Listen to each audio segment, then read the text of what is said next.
you're not gonna know.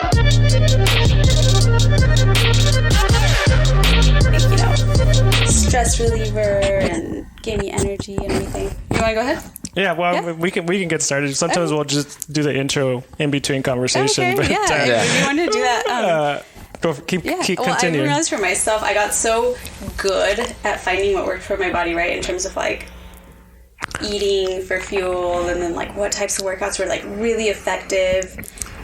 But it got to a point where I got like, I would honestly say too good. Like because I was doing the type of workouts as if I was like a bikini competitor. And like I wasn't. It got to the point I got so lean that I didn't even like the look anymore. Like I was like, actually I look a little too lean, and it like affected my period and everything. Mm-hmm. So I intentionally put on more weight, which is not something that like I'm not.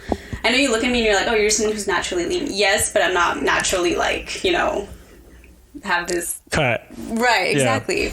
So it's like I am also someone who has to put in some effort to maintain like a certain leanness, I guess. But it got to the point where I actually had to actively put on weight. Like I had to cut back on the inflammatory type workouts and increase carbs and maybe not be intermittent fasting because after a while it didn't work for me anymore and stuff like that. Your body will tell you so much. Can I ask you something? Yeah. Do you think you had an eating disorder? I would say I maybe had a little bit of disordered behavior around all that because I became so passionate about it. So I think there's a difference because nowadays, because you know how nowadays anything you do say that's like, oh, this is healthy, this is unhealthy, is kind of misconstrued as like, oh, you're promoting diet culture. And I think that there needs to be such an important distinction. It's one thing to be aware and mindful of what's good for your health and what's not good for your body. And a difference between like attaching like the morality to it, if that makes sense. And in my case, I wouldn't say that I ever had an eating disorder. But I maybe let it consume my thoughts a little bit much. So maybe I did have disordered thoughts around it. Does that make sense? It does. So then let me ask you a simple question then. So like when you would go into a meal, did you tally up things in your head that didn't relate to the flavor? I will say, so for me, no. But I'll tell you why. My palate is very strange and I've always liked everything. Like there's few things I dislike. Okay. But I will say that I was always, even if I've only ever eaten things that I enjoy. Like I get excited about every meal. I've never been like a counted calories or restricted portions or everything. I've always just been like consumed in abundance.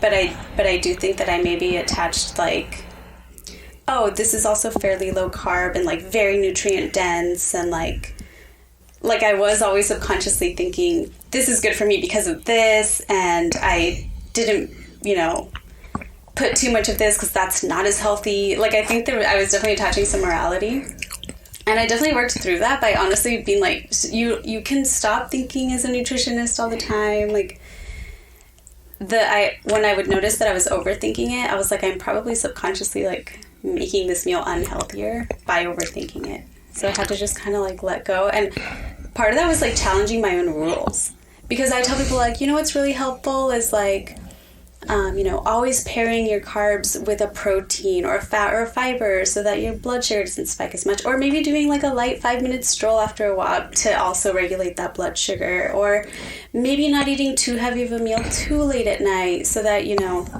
your sleep is good.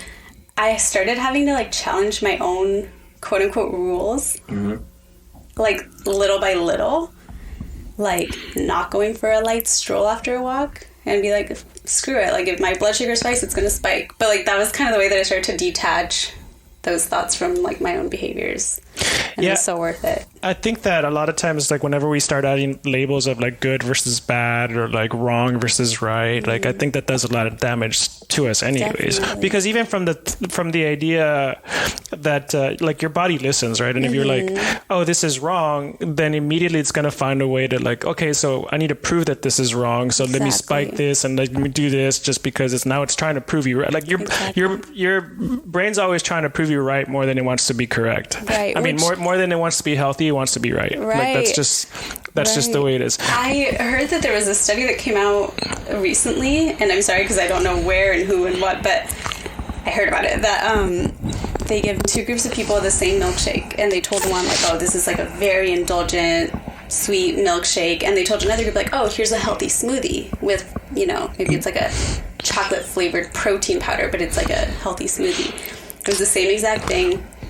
And the two groups, they like measured their blood sugar impact, and sure enough, the people who were told it was a smoothie had like a very stable blood sugar response, and the people who were told it was a milkshake had this crazy spike. Yeah. So that right there is everything you need to know, that it's worth it to sometimes detach, because I'm sure the people listening to your podcast is an audience that already knows, the general principles of a healthy diet. So I don't need to be telling you like, this is what's healthy and this is what's unhealthy. You already know, but it's so worth it to sometimes detach from that when your soul just kind of needs it, Yeah, we're speaking.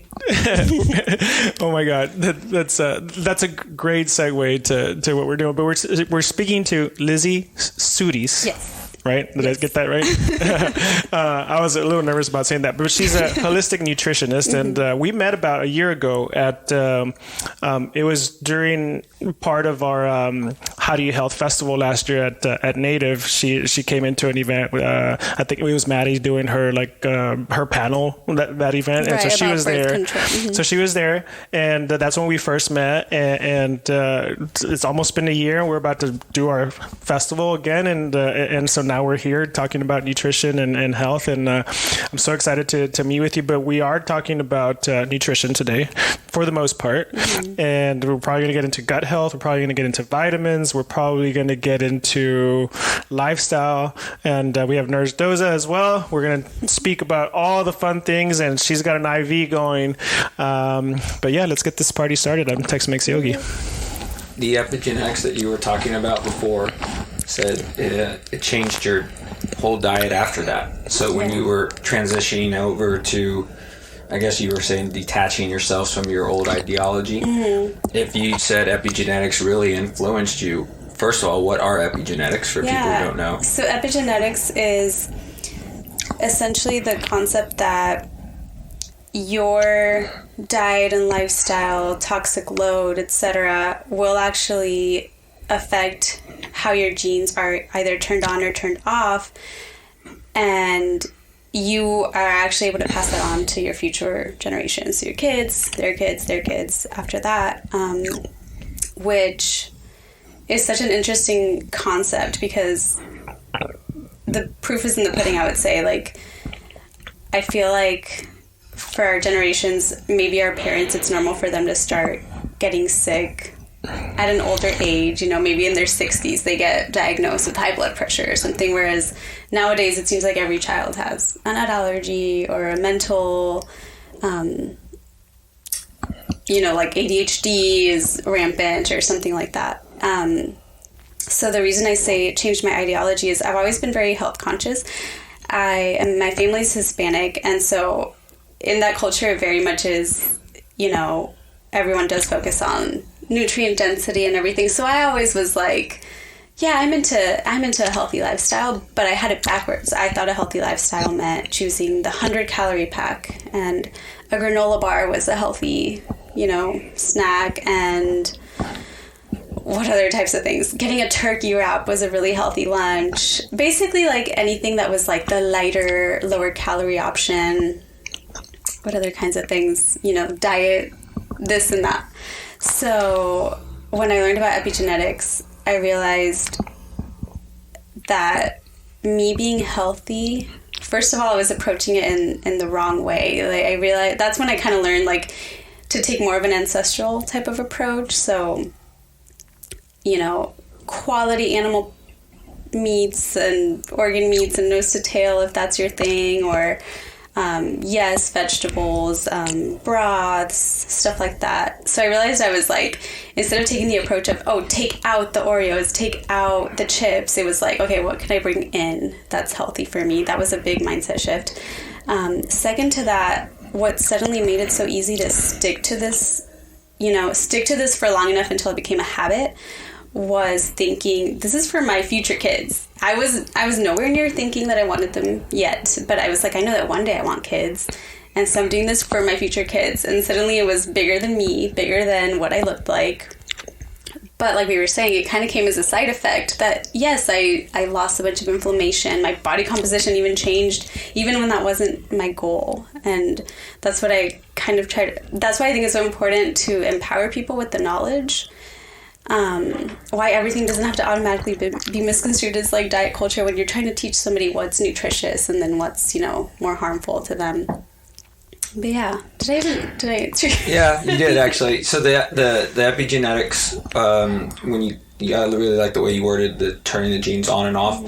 You can influence your future, family, I guess you should say, but really it also affects you and your future health. Exactly. And which I think is really interesting.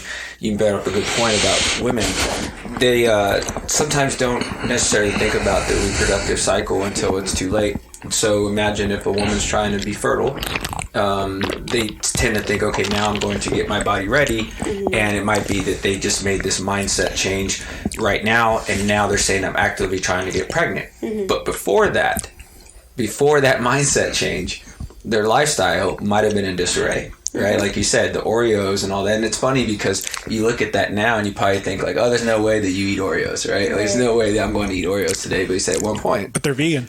They're vegan. Yeah. But they're vegan, right? So that's the issue. They must be healthy. Yeah. Right. Yeah. So I think the mindset has to be more of an understanding that you have to take care of yourself even before you think about it. And it's a non-negotiable. I keep saying that term because most people don't put emphasis into their own health until it is too late. Exactly. Right. And the thing that I think is so important to note too is it's never too early. Like, you could be 13 years old and it's never too early to be like, I'm going to make some changes. And mind you, don't even worry about like, okay, what am I going to take out of my diet that's like processed food? Worry about what you're going to put into your body, what you're going to do for your lifestyle, where you can mitigate stress, make sure you don't ever fall into a cycle of like maybe over-exercising or under-eating and etc.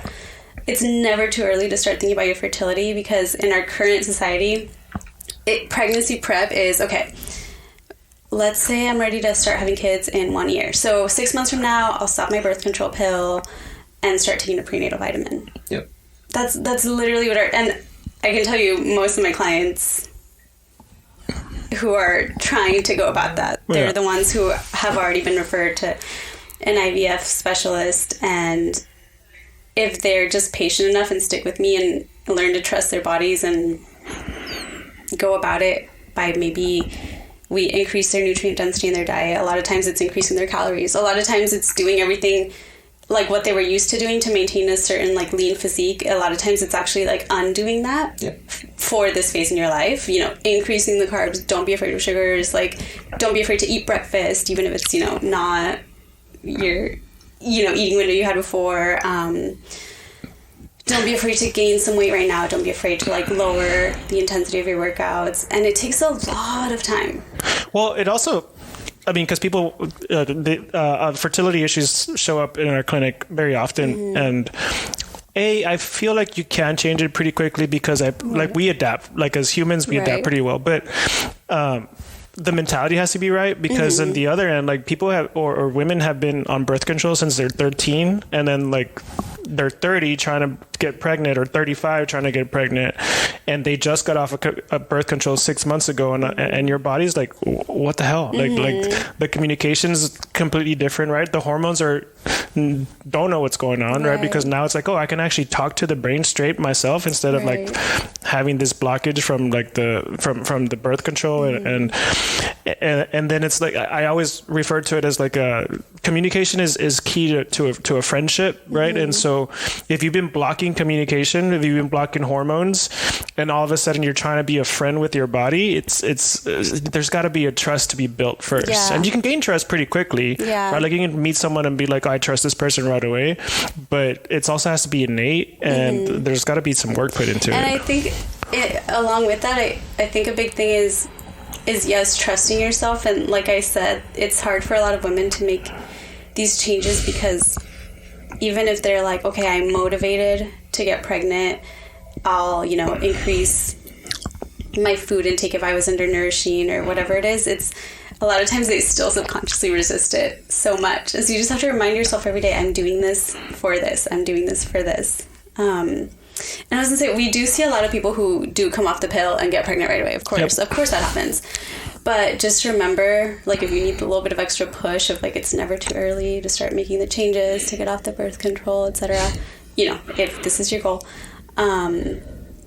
is maybe, someone gets off the pill and got pregnant right away. But I hate to think that maybe baby doesn't get to flourish as well as he or she could have. That's an interesting one. I was thinking about that as you were saying it. Do you know anything about that, John? Like, does it affect anything if you got pregnant right off of getting a birth control? Like, does it affect the growth of the baby? You know what's funny about it? Because you would assume so, but I don't. Right. Yeah, but I don't know the answer because I rarely see a woman get off birth control and get pregnant right after that. Like, I mean, you say like, well, it happens. I'm like, what, 1 out of 30? But it's what we see, 50? So we're like, oh, it's doable. I can tell you right now, if you have a synthetic estrogen, maybe progesterone combination, I mean, to determine what hormones will be affected in a fetus. Exactly. Correct. I mean, I don't think that's even a possibility at this point, right? But if you look at the overall influence of the DNA and you go to epigenetics, mm-hmm. this is where it gets interesting. Because I could say, okay, let's talk about the methylation cycle for a second. Mm-hmm. If you want to talk about epigenetics. So you could talk SNPs. Right, I think it's single polypeptides, right? And then those are your DNA data, your codons, your sequence of how you function. So, like, if you look in the matrix and you see the 0 1s, right? It's basically like your code means like you have an NTHFR, like 67 TT, whatever that is, right? And then all that. So the COMT gene that follows the MTHFR gene produces estrogen and dopamine. And so I imagine, in theory, the question should be, when do those genes actually get mutated? Mm-hmm. Right? Because if you say trauma is passed along, then that's probably the answer. I would say, hypothetically speaking, could you say your birth control did affect your babies, whatever, and that's a whole nother concept where you go into a deep realm of like, okay, well, what about the BPA that I used to drink out of that can, and then what about the lead and all these other things right now? And it's just it's really hard to determine how much influence your body can take. And that's a whole other thing. Is if you're really dedicated, you could do work with maybe like a functional medicine doctor or another professional, and it's not a terrible idea to to test for mercury levels and all those things and do some type of guided detox off of those things before pregnancy, because it's hard to tell, it's hard to know. What we do know, though, because I'm sure all that has an effect, because what we do know is if we know that being malnourished means baby doesn't get to be as strong as reach their full potential. For example, this is nothing against like being vegan, but the child of somebody who is vegan might be of a lower birth weight, or it's seen like maybe their teeth aren't as, their denture isn't as straight or strong or something. So if something as simple as a nutrient deficiency impacts it, then I'm sure a whole medication and everything does too, affects the fetus as well. Well, because human growth hormone is a big part of all of that, right? Mm. And is that affected with birth control? I mean, I would say in an indirect way it has to be, I mean, I could make a big case to it. It affects the insulin growth factor, which insulin and estradiol are directly related. So, yeah, if you wanted to go deep into that realm, which has never been put together in any type of scientific research I've ever imagined, let alone most women are included in scientific research to begin with, I would beg the case that there's no research that's ever been done on any long-term genetic side effects from birth control. I prove me wrong. I guess I'll go look that up now. Yeah, no, that's a really interesting theory, though. Everything, those dots you're trying to connect there, I think that's really interesting. Well, if you look at the influence that stress can have on the body, it's very easy to turn a gene off. And I've wondered when it happens. Right? Like a simple idea was you never tell pregnant women to stand in front of a microwave. Okay. But now we have these cell phones that emit this radiation all around us. If you're traveling in a car with Bluetooth, it's all around you. There's no way to get around it. And I could even beg the case to where our bodies will see different types of toxins and pollutants nowadays compared to our forefathers and foremothers, I guess you could say, and all the people who were before us, our generational past. The food that we were eating in the past is very different than today. And if you think about this, I can make the case because it's an even playing field that way. Doesn't matter what your diet is, you're going to be deficient in some nutrient. And that's what you have to look at. I look at that case of nutrient deficiency is really a key component of overall health. And so the reason why we're so big on vitamins is because look at what's going on right now. If you haven't been taking your vitamins at this point, you need to start because they can help make you healthy and they can help you function better. And if you look at most of the problem that women have, especially when it comes to their diet, they're so selective about whatever they eat that you realize, well, it doesn't matter if you're a carnivore, you're a vegan, like you're probably going to be deficient in a B vitamin. I'm going to tell you right now, right? Because if you don't do nose to tail, that means you're not eating the liver, right? And so the liver contains all your vitamins, right? But if you're deficient in something, the epigenetics, going back to the NTHFR, means that even the wrong kind of B vitamin that you get will not affect you in the way you want. So, for example, prenatals. They talk about taking folic acid. Exactly. Okay, B9. Well, in most prenatals, and I imagine that prenatals, I think they can be covered by some insurance, including Medicaid. I beg to ask what type of folic acid is going into those prenatal vitamins, right? Because if they're folic acid and this woman has an MTHFR issue, which I imagine most people as a whole, 70-80% of people probably have an issue, then what's going to happen when they take folic acid? Right. So I actually would love to get into like the difference between real food vitamins versus the synthetic. Synthetic? The Perfect. Synthetic versions. So I imagine this. If you were to ask me, could I not eat and just supplement a bunch of vitamins instead, would that work? I think, why not? Right. If you're orally ingesting your supplements, you have the digestive stimulation. Sure. Okay. With the natural food extracts. Or if you did the IV version, you would not have a digestive stimulation, right? Because unless you're consuming oral vitamins like we do. So then what I look at it... Well, how important is fiber? Well, it's funny because you brought up fiber earlier. I've never looked at fiber as a necessity in my diet because what's interesting is I've always been able to go to the bathroom consistently, right? But with people who can't go to the bathroom consistently, they tend to say, okay, I need more fiber to form a stool. Right. Because fiber is essentially part of your digestive tract. Now, before we go further off topic, if you look at the gut, you're absorbing all your nutrients, all right? So then on top of the idea that most people are nutrient deficient, they also have gut issues, which means absorption issues are an issue as well. But going back to the bioavailability and synthetic aspect of what you're asking, if I were to get the purest form of turmeric root, okay, I would have to make sure, I don't care about the organic certification. I really don't care. I would trust the farmer's word over anyone else's more than anything else, right? If you take that and you shave down the turmeric, all right, to get exactly what you want out of it, there's no way to test the purity of it because when it comes to bioavailable vitamins and supplements like what we carry, it's tested 3 times over in a lab in the facility.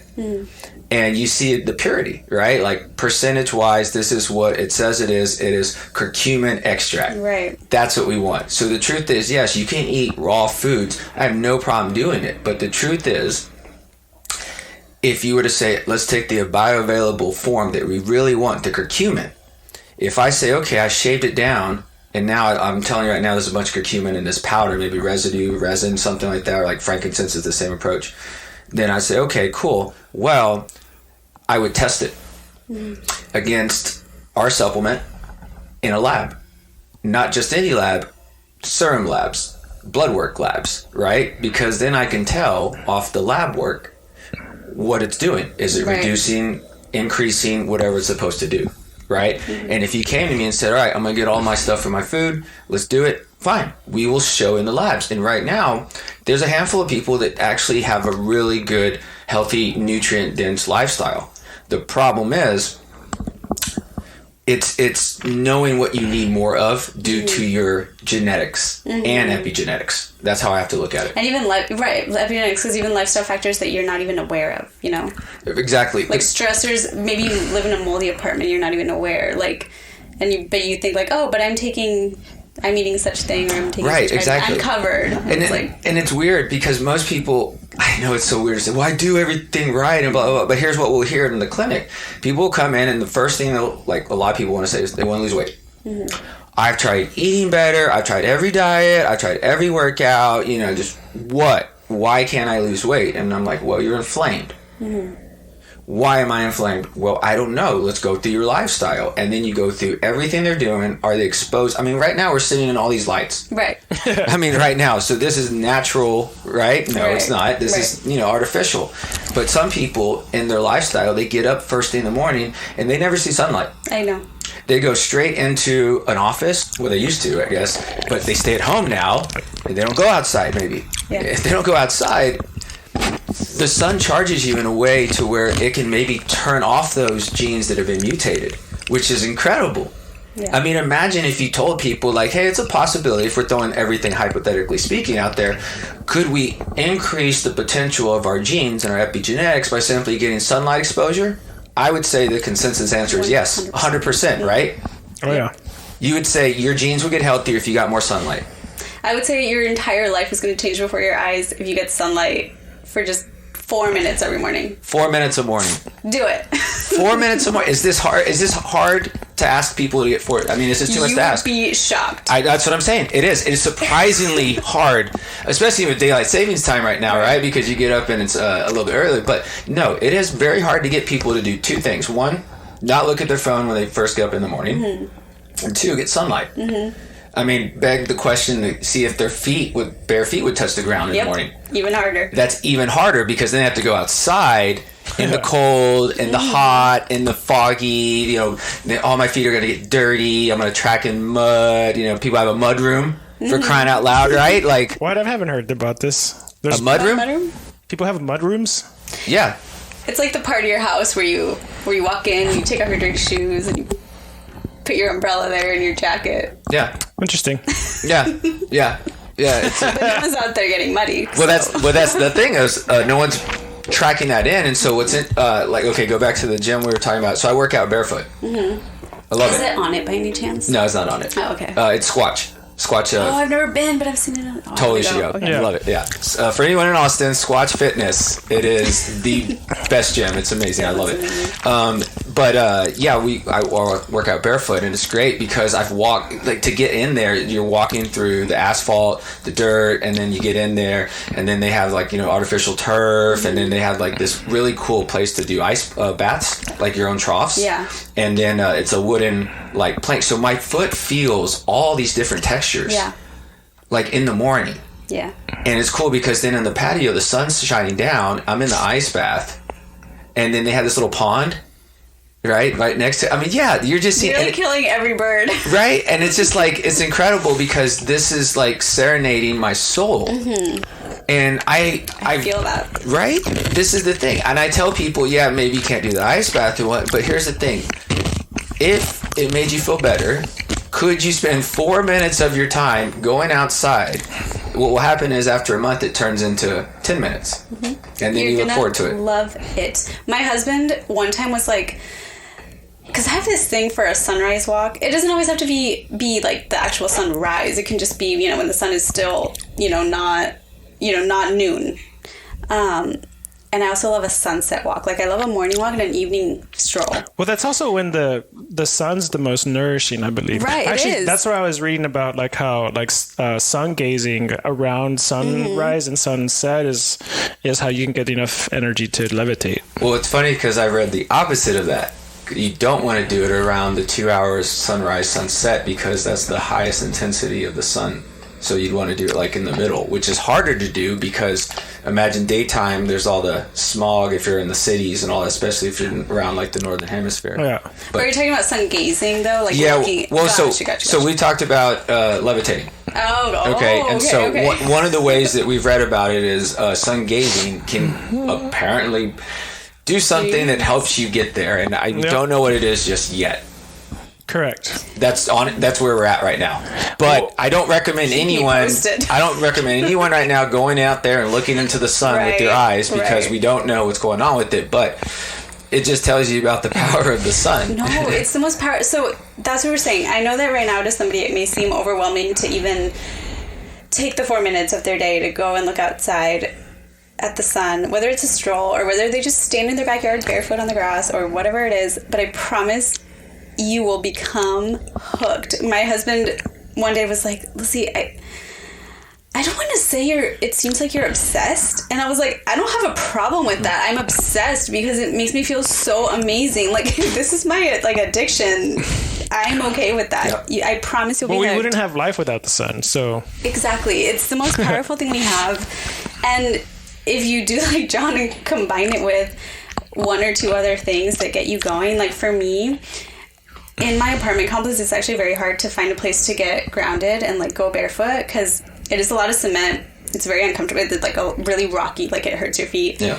And we do have a park near there, but I just see them spraying their fertilizer like every other day. So I'm like, okay, maybe not that. So for me, I'll go on a walk. So I'm getting sunlight.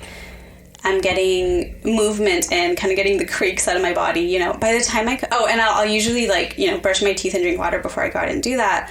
So it's like before I even come back, like to get the day started where somebody would typically roll out of bed groggy, go for a cup of coffee, I have so much energy. And then coffee is just bonus because I love coffee. I'll have it later. I'll have it after breakfast. But you get so energized. And yeah, if you could, maybe you don't go for a walk, but you at least get barefoot while you get some sun, or you get your workout in outside, or you get your workout in barefoot, or you get your workout in with like near a window or something. If you can just like kill a couple birds with one stone, you're winning. Yeah, and it's kind of easy to do. It's so simple actually, which is... It's so simple, but I don't know why it's hard to grasp. I can tell you why it's hard. Because we're not told that this is what you're supposed to do in order to be healthy. Because apparently no one's been told what healthy even means and what it looks like. But because we're so inundated with all these appliances that make life so convenient, doing something with our own free will and strength is almost becoming an obsolete thought. But it's also like one of those things like, I don't need to do that. Right, like, and then they just don't. Well, you know why? I just realized is I think people still underestimate it because it's like, getting a little bit of sun. Okay, I believe you that it'll give me a little bit of energy because the bright light or whatever. But I think it's because if you don't understand the power of what's happening on like a electrochemical level, even of like getting your bare feet on the ground or getting some sun on your face. I think that's why it's like, it's probably not really going to make that big of an impact, so I'm not going to do it. The fact that it's free and accessible probably makes it less sexy. You know what I mean? It does, but you brought up another good point. I didn't have to work for it. Well, you brought up another good point, that the sexiness of it, I guess, is that you don't have to buy anything, right? Mm-hmm. So the consumers and all of us, they say, well, where can I go find this? And I just go outside. But Start membership. That's can I take this at a pill and like, then sure, like you how? Pay me $10 a month. Pay me $10. I'll call you every morning and I'll make you get outside. That's perfect. That's a job. That's a job right there. That's a job. But no, like people will ask next.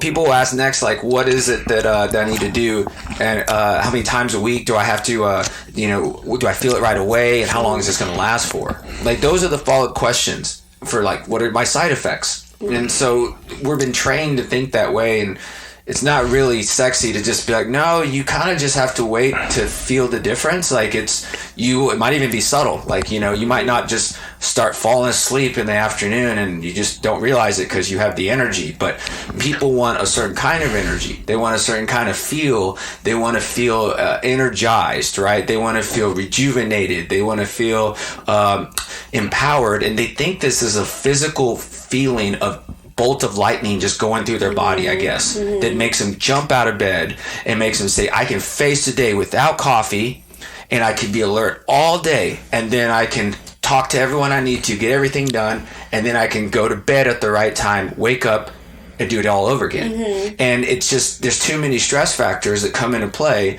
that alter your biochemistry underneath your skin that cause you to not have the smoothest of day.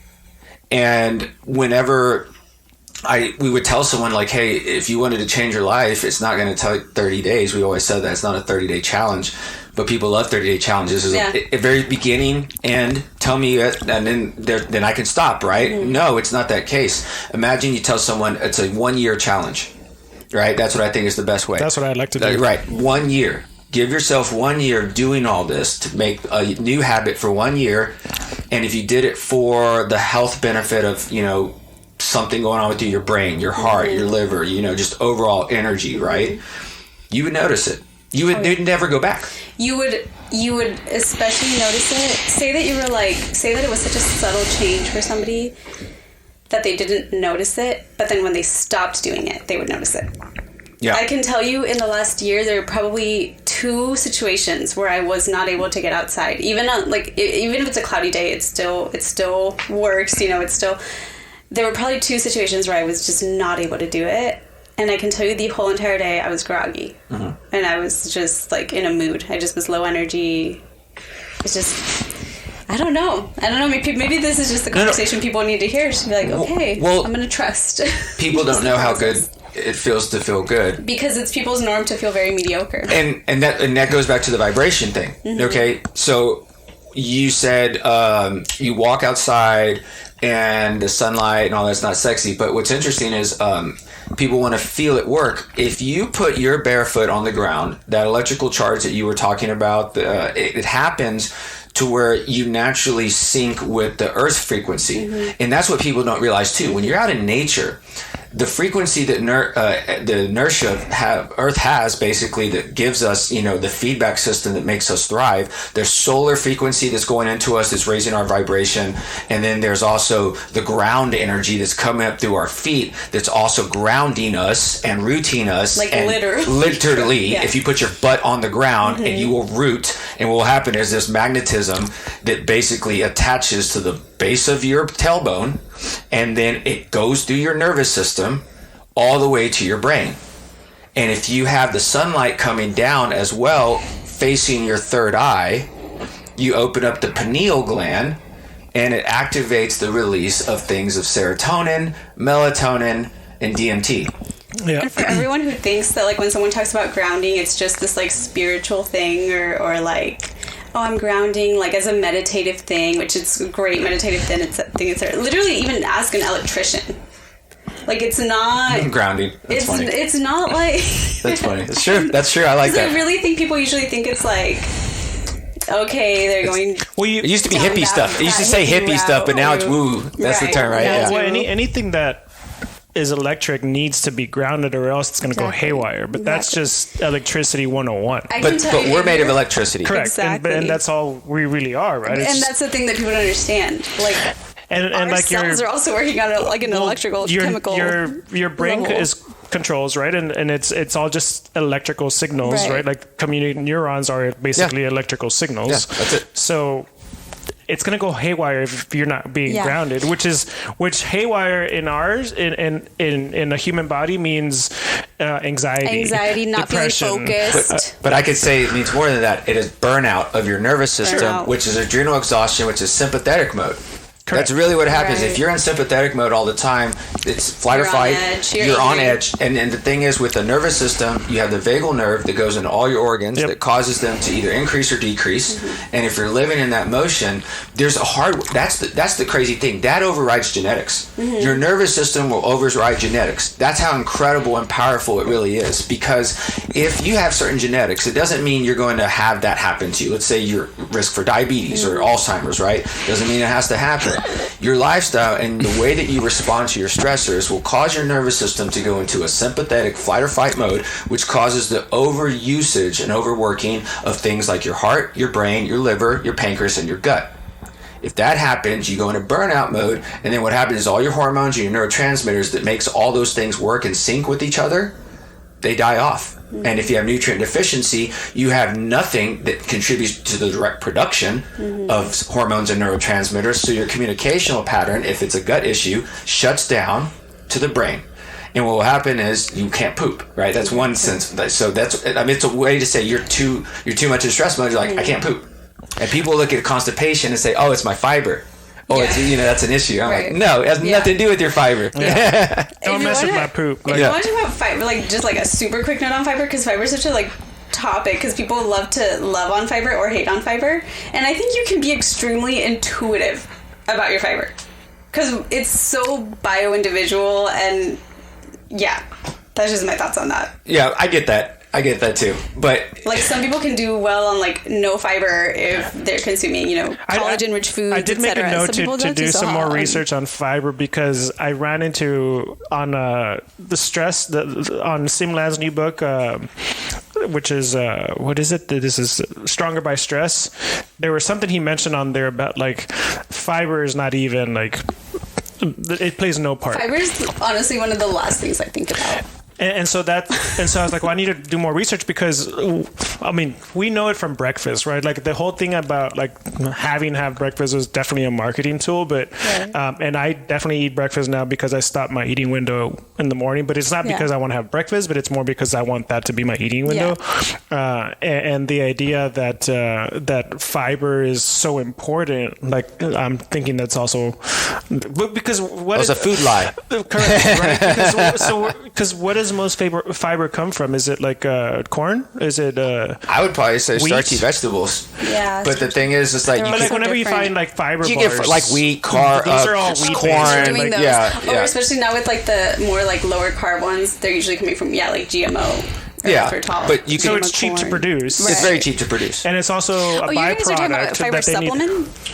Yeah. Oh, okay. Because no, don't do. Well, no. Here's what. Just in general, if you're looking at most fiber, you would want it to help patch up your gut or form a stool, right? That's kind of what it does either way. But you can get it from really starchy vegetables. That's why arrowroot and monk fruit, why those are such important things in a diet nowadays, because the fibers can give you starch, which gives you sugar. And your gut needs sugar in order to thrive. The problem is it needs this kind of fiber. So the food lie was they really should have said, no, you need the right kind of sugar for your gut. And then inulin fiber is the best kind of sugar for your gut. The problem is that you're less likely to get them in things like potatoes. Yep. Which is what most of the fiber you'll get, and starch you'll get, right? Especially if it's drowsed in oil, some crap oil. Right. And you imagine this is a theory right now, if you have French fries, for example, that are caked in I don't know, corn oil, those things almost preserve it. And so if you look at the breakdown of it going through the gut, you're not going to be able to break down that fat and then get to the fiber in the potato. So imagine you probably don't get any nutrient out of it if you do absorb it. Right, and then that fiber is not going to go directly into the gut, so there was a moot point, right? So most people think, oh, I'm getting some kind of fiber with potatoes, some kind of benefit. Not really. You're getting just processed sugar with processed oil on top of it, most likely, and your body's not going to digest it either way. And I think that could be a direct contributor to a lot of people's inflammatory responses. Right. Well, I feel like NAD almost acts like a fiber sometimes, because like after like doing 500 milligrams of NAD, I'll just have to go poop. Like it might. I mean, it clears you out. It would clears you out, and because that's what I would think fiber is for, right? Like if you can find something else, I would think that an equivalent to fiber would be anything that your body's trying to process out of your body. It's gonna like clean out. How do you feel about like raw carrots? I love raw carrots, actually. I think it's great for the gut. I just heard a lot of people use it as a tool for like the excess estrogens and all that. I don't know if I would put it for that. You can get a tan with carrots. For excess estrogen. No, I don't know if you know. Okay, I have like an olive skin tone. I, for whatever reason, love orange foods. And I went to an acupuncture appointment like a month ago, and the acupuncturist was like, do you do a lot of turmeric? And I was like, actually, no. She was like, well, you look really orange. And I was like, oh my God, I eat so much orange food. I'm very orange. Well, that's what I was going to say. I call myself Lizy Suris sometimes. With the carrot, I was going to say that's what I look at is the vitamin A and the beta carotene. Like I think it's well, I've always heard that if you eat a carrot, you're going to look like a carrot. Like that's why. And I've loved them my whole life, and I've always had this tint to me. And, but even all the like orange. Like, did you do baby carrots or full carrots? Full carrots. Okay, sorry. Let's go. Let's go. Like papaya and sweet potato and pumpkin and everything. Like, I don't know what. Have you ever dressed as a carrot for Halloween? But I should. Oh my God. That's a really good idea. I don't think there's a real big issue with you being really orange. Like, I don't really. I mean, I think I'm okay. It's just the fact that the acupuncturist noticed it. I was like, oh shoot, it's not just in my head. That's funny. I mean, yeah, I think you're okay for right now. I think you're okay. I'm gonna up my beets consumption. When I was selling Cutco knives, I used to do a food art with carrots. No way. Like all sorts of cool figurines and with the knives. I would like to see that. Past life. I'm probably gonna have to step out for a second. I think we're wrapping up anyway. Yeah. So I hate to do that too. What's in her IV? Let's finish. Oh, okay. So top it off right there. So you're gonna get NAC, or you are getting NAC, right? You said that was the thing you wanted. Right. So it's biggest liver detoxer. Right. Clears out the brain too. Which, by the way, he asked me what I wanted, and I was like, I don't know, maybe NAC. And he was like, oh, okay, why? And I was like, I don't know. Yeah. Y'all, be intuitive about what your body will tell you what it needs. I think it's great, actually. And I gave you a decent amount, so you're going to hopefully notice something, right? And then the B5 in there that follows up with it helps lower cortisol. It helps with adrenal function. And you should be very chill after this, which is great for your nervous system, right? Right. I asked him for his energy. Right. It's the morning, but we want to be calm, too. It's Baldo's favorite vitamin. We put B6 in there as well because it helps with neurotransmitter production. We put some glutathione, I think, in there just because immunity, and it, generally speaking, it's great for you. And then we put B complex, which is why it's yellow, which is a bunch of multivitamin Bs. And then vitamin C, which also helps with adrenal function. Most people don't know that. Besides, it helps with collagen and immunity. And then NAD, of course, which is mitochondrial support and energy and detox at the same time. Yeah, that's awesome. So, but I'm glad we had this conversation. Thank you so much for having me. Thank you for coming back after a year, and I'm glad to see that you're doing well. Thank you. I'm glad to see businesses thriving. It's amazing. Thank you. You're not only the podcast setup, but everything in there with the IVs, and I'm really inspired. After coming and hanging out with you guys. Thank you. Well, thank you. We appreciate the kind words. How can we find you online? So you can find me on Instagram. It's Lizy from Nutritiously, which is Lizy from Nutritious LY. Currently, my website is down because I'm working on rebranding. So for now, just feel free to message me on there if anyone wants to get a hold of me. Perfect. Thanks for joining us. Thank you for having me. Thank you so much.